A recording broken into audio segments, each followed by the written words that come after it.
ही खतरनाक एक्सीडेंट हुआ था। देखने वाले की रूह तक कांप जाए। ड्राइवर का सर फट चुका था, पूरा शरीर खून से सना हुआ था। एक हाथ लटक रहा था, दूसरे हाथ से वो आने जाने वाली गाड़ियों को रोककर मदद की गुहार कर रहा था। तभी शिल्पा और शेफाली की गाड़ी वहां जाकर रुकी। जैसे ही उन दोनों ने गाड़ी रोकी, वो व्यक्ति बदहवास सा उनके पास आया और बोला, मेरे परिवार को मदद की जरूरत है, उन लोगों को बचा लो। शेफाली ने उस व्यक्ति के हाथ के इशारे की ओर देखा तो एक कार पहाड़ी से आधी लटकी हुई थी। उसमें दो मासूम बच्चे और एक औरत पीछे मुड़कर देख रहे थे ताकि उन्हें कोई मदद मिल पाए। शेफाली और शिल्पा कुछ कर पाते उसके पहले ही वो कार धड़धड़ाते हुए खाई में गिर गई। शिल्पा और शेफाली दोनों ही एक मल्टीनेशनल कंपनी में जॉब करते थे। अच्छी सैलरी, नाम, सब कुछ था। दोनों की दोस्ती ऑफिस में मशहूर थी। एक साथ खाना पीना, यहाँ तक कि दोनों एक ही फ्लैट शेयर करती थी। उनके कलीग उन दोनों की दोस्ती का बहुत मजाक उड़ाते थे। शिल्पा, तुम दोनों की दोस्ती के बीच में किसी तीसरे के आने की गुंजाइश है या नहीं? तुम क्या कहना चाहते हो? यही कि तुम दोनों कभी अपनी दोस्ती के बीच अपने बॉयफ्रेंड या प्यार को आने दोगे या नहीं? तुझे बड़ी चिंता है हम दोनों की। तुझे हम दोनों में से किसी का बॉयफ्रेंड बनना है क्या? शेफाली की बात सुनकर वहां बैठे सभी लोग हंसने लग गए और राम चुप हो गया। कुछ देर बाद सब लोग अपने कामों में लग गए। तब शेफाली शिल्पा के करीब गई और उसके चेहरे पर आई हुई उसकी जुल्फों को पीछे करते हुए बोली, यार, थोड़ी देर पहले उस राम को तो डांट कर चुप करा दिया, मगर अब डर रही हूँ कहीं सच में हम दोनों के बीच कोई तीसरा आ गया तो क्या होगा। मैं तुम्हारे बिना नहीं रह सकती। शिल्पा उसका हाथ पकड़कर वॉशरूम में ले गई और दरवाजा अंदर से बंद कर उसके होठों पर किस करने लगी। कुछ देर दोनों एक दूसरे की बाहों में खोए हुए थे। कुछ देर के बाद जब दोनों एक दूसरे से अलग हुए तो शिल्पा बोली, आज तो तूने हम दोनों के अलग होने की बात कह दी, आज के बाद मत करना। मैं तुम्हारे बिना नहीं रह सकती। हम दोनों एक दूसरे को कंप्लीट करते हैं। एक दूसरे के बिना अधूरे रहने से अच्छा है कि हम दोनों हमेशा एक दूसरे के साथ रहें। शेफाली ने उसे तुरंत अपनी बाहों में भर लिया और बोली, रहना तो मैं भी तुम्हारे बिना नहीं चाहती, मगर क्या हमारे घर वाले इस रिलेशन को स्वीकार करेंगे? यदि उन लोगों ने हमें अलग करने की कोशिश करी तो क्या होगा? हम दोनों को कोई अलग नहीं कर सकता। उस रात दोनों घर आकर काफी देर तक एक दूसरे की बाहों में थी। तभी शिल्पा के फोन पर उसके पिता का फोन आया। शिल्पा, कैसी हो तुम? आजकल तो बहुत दिन हो जाते हैं तुम फोन पर बातें भी नहीं करती। तुम्हारी फिक्र होने लगती है। आजकल ऑफिस में वर्कलोड बहुत ज्यादा हो गया है। घर आकर भी ओवरटाइम करना होता है, इस कारण समय ही नहीं मिल पाता। मैं खुद भी आप लोगों को बहुत मिस कर रही थी। कैसे हैं आप लोग, बताइए? हम लोग ठीक है, बस तुम्हारी फिक्र हो रही थी, इसीलिए फोन लगाया। तुम्हें एक गुड न्यूज सुनानी थी। गुड न्यूज की बात सुनकर शिल्पा ने फोन स्पीकर पर रख दिया था कि शेफाली भी सुन सके। बोलिए पापा, क्या बात है? तुम निशा मल्होत्रा को जानती हो ना, मेरे ऑफिस की कलीग? हाँ पापा। उनका बेटा नमित अभी इंग्लैंड में सेटल हो गया है।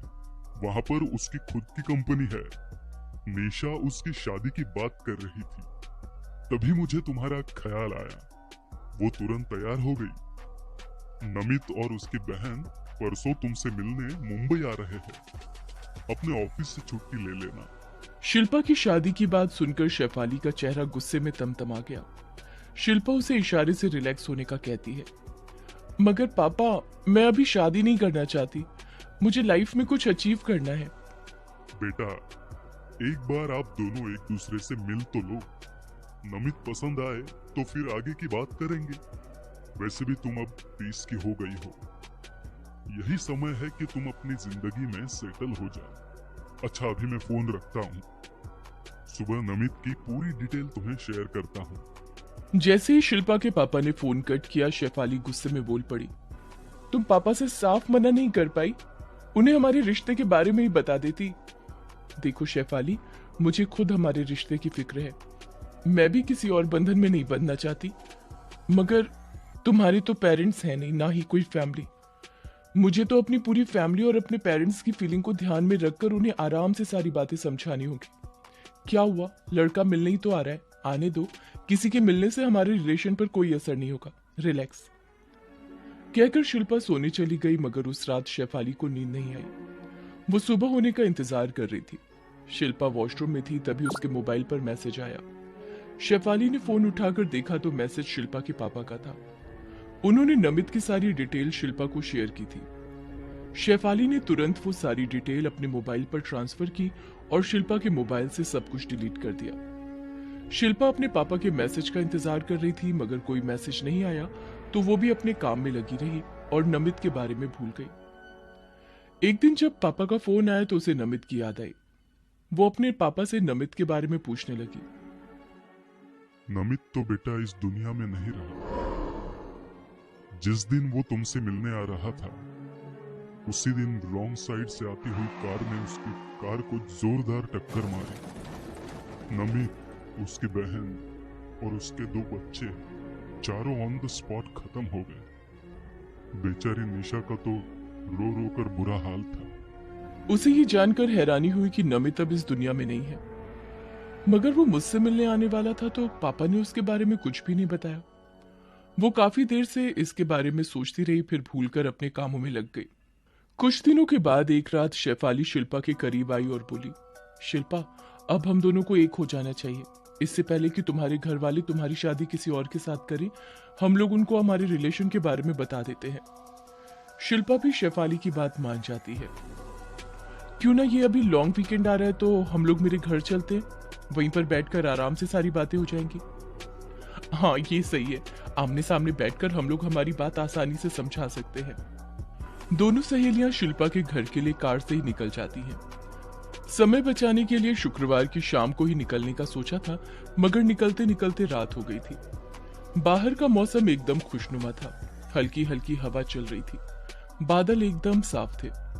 दोनों ने अपनी जरूरत का सामान कार की डिक्की में डाला और शिल्पा के घर के लिए निकल गए। बाहर हल्की हल्की बूंदाबांदी हो रही थी। शेफाली अपने हाथ बाहर निकालकर बारिश का मजा ले रही थी। यदि तुम्हारे घर वाले नहीं माने तो क्या तुम मुझे छोड़ दोगी? तुम भी ना, क्या बकवास कर रही हो? तो तुम्हें छोड़ने के लिए थोड़ी ना तुम्हारे साथ जुड़ी थी। इंसान को एक रिलेशन से क्या चाहिए होता है? तन और मन का सुख। वो दोनों मुझे तुम्हारे साथ मिलता है। हम दोनों को कोई भी अलग नहीं कर सकता। कहते हुए शिल्पा ने कार साइड में रोक उसके होठों पर किस कर दिया और बंद कार में दोनों एक दूसरे की बाहों में काफी देर तक खोई रही। कुछ देर बाद शिल्पा बोली, अब तुम्हें यकीन हुआ मैं तुम्हें कितना प्यार करती हूँ? शिल्पा की बात सुनकर शेफाली मुस्कुरा दी। दोनों कुछ दूर निकली ही थी कि मौसम का रुख बदल गया। तेजी से बिजली कड़कड़ाने लगी। दूर कहीं किसी जानवर के रोने की आवाज आ रही थी। तभी अचानक कहीं से सामने काली बिल्ली रास्ता काट गई। उस बिल्ली को बचाने के चक्कर में दोनों की कार एक ट्रक से टकराते हुए बची। जरा आराम से कार चलाओ, हम दोनों को एक दूसरे के साथ बहुत लंबी जिंदगी बितानी है। यार, न जाने कहां से अचानक वो बिल्ली आ गई। खैर कोई बात नहीं, अब ध्यान से चलूंगी। शिल्पा कार चला रही थी और शेफाली हेडफोन में गाने सुन रही थी। कुछ दूर जाने पर ही शिल्पा ने कार रोक दी। शेफाली ने अपने हेडफोन हटाकर उसकी ओर देखा। क्या हुआ? यहाँ जंगल में कार क्यों रोक दी? शिल्पा ने हाथ के इशारे से एक्सीडेंट की ओर दिखाया। बहुत ही खतरनाक एक्सीडेंट हुआ था। देखने वाले की रूह तक कांप जाए। ड्राइवर का सर फट चुका था, पूरा शरीर खून से सना हुआ था। एक हाथ लटक रहा था, दूसरे हाथ से वो आने जाने वाली गाड़ियों को रोककर मदद की गुहार कर रहा था। तभी शिल्पा और शेफाली की गाड़ी वहां जाकर रुकी। जैसे ही उन दोनों ने गाड़ी रोकी, वो व्यक्ति बदहवास सा उनके पास आया और बोला, मेरे परिवार को मदद की जरूरत है, उन लोगों को बचा लो। शेफाली ने उस व्यक्ति के हाथ के इशारे की ओर देखा तो एक कार पहाड़ी से आधी लटकी हुई थी। उसमें 2 मासूम बच्चे और एक औरत पीछे मुड़कर देख रहे थे ताकि उन्हें कोई मदद मिल पाए। शेफाली और शिल्पा कुछ कर पाते उसके पहले ही वो कार धड़धड़ाते हुई खाई में गिर गई। ये पूरा सीन देखकर शेफाली को कुछ याद आ गया। वो शिल्पा से बोली, शिल्पा रुको नहीं, जल्दी चलो यहाँ से। रात के 1 बज रहे हैं, इस समय लोगों को कोई मदद कहाँ से मिलेगी? हमें इनकी मदद करनी ही होगी। मैं अभी पुलिस कंट्रोल रूम फोन लगाकर मदद बुलाती हूँ।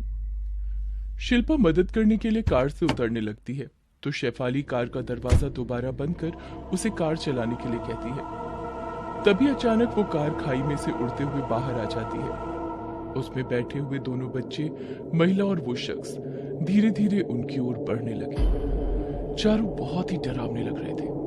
लोगों ने उनकी कार को चारों ओर से घेर लिया और कार का दरवाजा बजाने लगे। शिल्पा और शेफाली ये देखकर जोरों से चीख रहे थे। वो शख्स जिसका हाथ टूटा हुआ था, उसने एक हाथ से शेफाली की गर्दन पकड़कर उसे कार से बाहर निकाला। इतने में ही डर गए? सोचो मेरा और मेरे परिवार का क्या हाल हुआ होगा जब पल पल मौत हमारे सामने थी और कोई मदद करने वाला भी मौजूद नहीं था। अपने आंखों के सामने अपने छोटे छोटे भांजे भांजी और बहन को मरते हुए देखा है मैंने। जानबूझकर तुमने मेरे हंसते खेलते परिवार को उजाड़ दिया। शिल्पा हैरानी से सारी बातें सुन रही थी। वो अचानक बीच में बोल पड़ी, परिवार को उजाड़ दिया? मतलब क्या किया इसने? इसने बहुत बड़ा गुनाह किया है और इसकी गुनाह में तुम भी बराबर की भागीदार हो। यदि तुम्हें शादी नहीं करनी थी तो मना कर देती। इस तरह मेरे पूरे परिवार को खत्म कर क्या मिला तुम लोगों को? कहते हुए वो शख्स कहानी सुनाने लगा।